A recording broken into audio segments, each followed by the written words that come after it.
Hi friends, ನಿಸರ್ಗ dairy farm today Shivamogga ನೋಡಿ. Mandya ಬ್ಯಾಂಗ್ಳೂರಿಂದ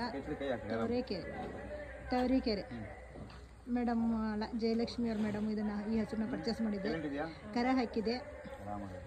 first ಲಾಕ್ಟೇಷನ್ ABS ಅಲ್ಲಿ ಬ್ರೂಡ್ 2 ಹಲ್ಲಿನ ಪಡ್ಡೆ ಇದು, 4 ಹಲ್ಲಿನ ಪಡ್ಡೆ ಇದು. ನೋಡಿ ಹೇಗಿದೆ ಹಸು. ಜಯಲಕ್ಷ್ಮಿ ಮೇಡಮ್ ಹೇಗೆ ಅನ್ನಿಸ್ತಾ ಇದೆ ಮೇಡಮ್? ಮೇಡಮ್ ಚೆನ್ನಾಗಿದೆ ಅನ್ನಿಸ್ತೈತೆ. ನಿಸರ್ಗ ಡೈರಿ ಫಾರ್ಮ್ ಅಲ್ಲಿ ತಗೊಂಡೋದ್ರೆ ಇನ್ನೂ ಚೆನ್ನಾಗಿರುತ್ತೆ ಅಂತ ಅಲ್ಲಿಂದಾನು ಇಲ್ಲಿಗೆ ಇದೇ ಬೇಕು ಅಂತ ಇದು 2ನೇ ಹಸು ನೀವು ತಗೊಂಡು ನಾನು ತಗೊಂಡ್ ಹೋಗ್ತಾ ಇರೋದು. ಓಕೆ, ಮತ್ತೆ ಯಾರು ಇದ್ರೆ ನಿಸರ್ಗ ಡೈರಿ ಫಾರ್ಮ್ ಅಲ್ಲಿ ಹಸು ತಗೋಬೇಕು ಅಂತ ಕನ್ವಿನ್ಸ್ ಮಾಡ್ತೀನಿ ನಾನು.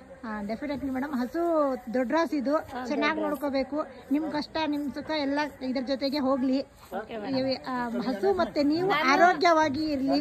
ನಾನು ಸರ್ಗೆ ಥ್ಯಾಂಕ್ಸ್ ಹೇಳ್ತೀನಿ ಮೇಡಮ್, ಯಾಕೆಂದ್ರೆ ನಮ್ಮಂತರು ಸರ್ ಅಂತವ್ರು ನಮಗ್ ಬೇಕು. ಡೆಫಿನೆಟ್ಲಿ. ತವರೇಕೆರೆ ಅಲ್ಲ, ಬೆಂಗಳೂರು ತವರೇಕೆರೆಗೆ ನಮ್ಮ ಹಸು ನಿಸರ್ಗ ಡೈರಿ ಫಾರ್ಮ್ ವತಿಯಿಂದ ಜಯಲಕ್ಷ್ಮಿ ಮೇಡಮ್ಗೆ ಹೋಗ್ತಾ ಇದೆ. ಕಂಗ್ರಾಚುಲೇಷನ್ ಜಯಲಕ್ಷ್ಮಿ ಮೇಡಮ್ ಅವರೇ, ಚೆನ್ನಾಗಿ ನೋಡ್ಕೊಳ್ಳಿ. All the best. Thank you. Okay.